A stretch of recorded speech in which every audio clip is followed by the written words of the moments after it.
Pada tahun 1915, karakter Ray Judy Ann ini dirilis untuk dijadikan boneka.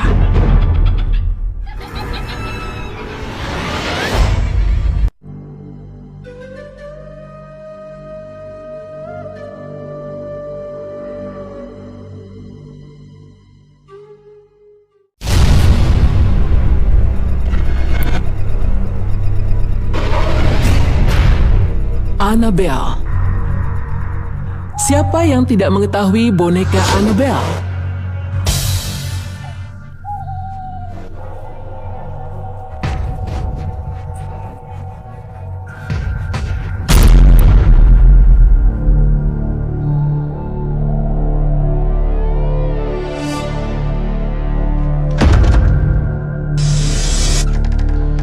Bagaimana tidak, boneka menggemaskan ini diceritakan mampu melukai, bahkan sampai membunuh manusia.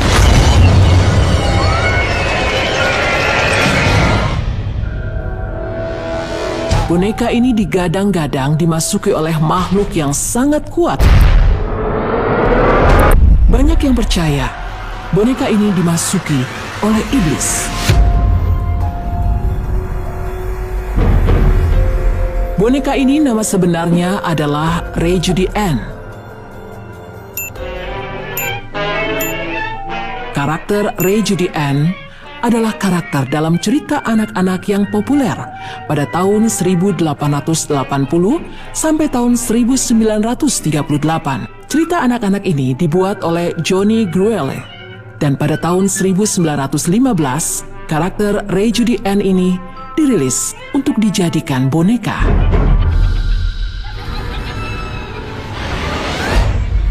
Seorang ibu memberikan boneka ini untuk anaknya yang bernama Donna yang sedang berulang tahun.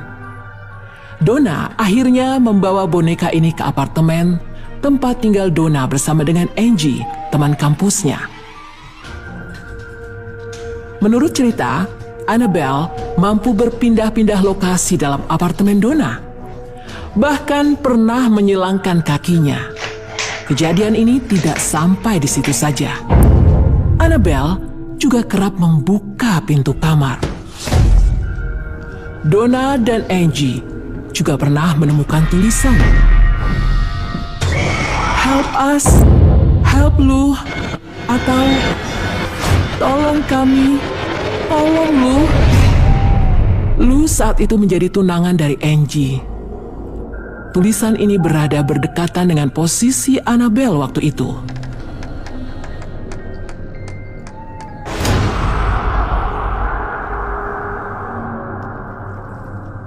Dan yang paling aneh adalah tulisan itu ditulis pada kertas kulit.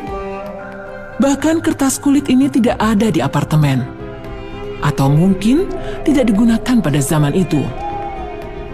Suatu saat, Donna juga pernah menemukan Annabelle berlumuran darah di telapak tangan dan 3 titik noda darah di dada.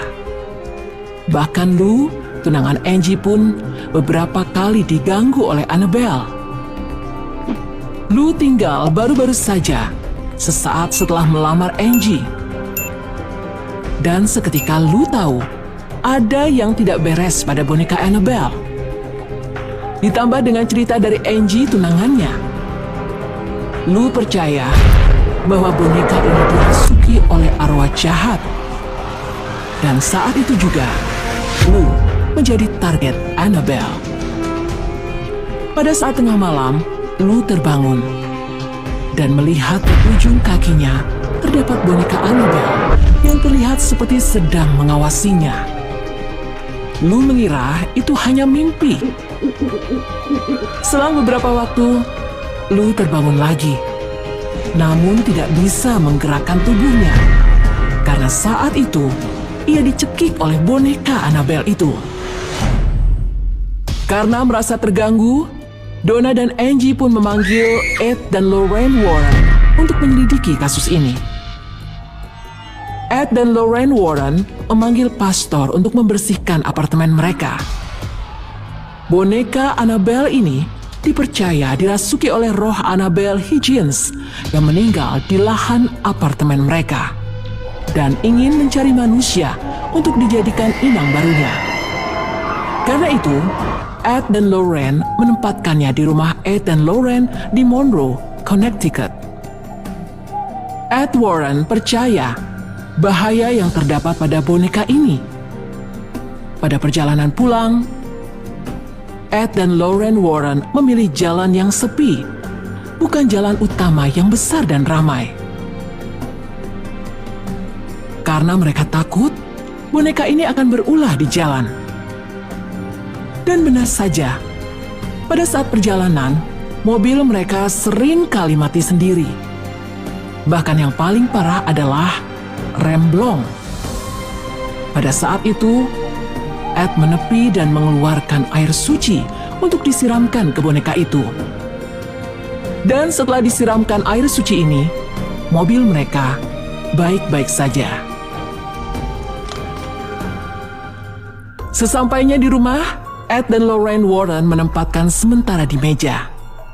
Setiap malam, boneka ini akan berpindah-pindah posisinya. Dan suatu kali, boneka ini berputar-putar melayang di atas meja. Karena terganggu, maka dibuatkan ruangan khusus, sebuah kotak kaca supaya boneka ini tetap di situ. Pada ruangan khusus ini, Ed dan Lorraine Warren menempatkan boneka Annabelle di kotak kaca dengan tulisan, "Jangan dibuka." Suatu ketika, ada laki-laki dengan kekasihnya yang merasa tidak percaya dan menantang Annabelle dan mengetuk-ngetuk kotak kaca tersebut. Ed dan Lorraine Warren meminta laki-laki dan kekasihnya itu untuk pergi. Dan ketika dalam perjalanan pulang dengan motornya, pasangan itu mengalami kecelakaan motor. Laki-laki itu meninggal di tempat, dan kekasihnya harus dirawat secara intensif selama 1 tahun lebih.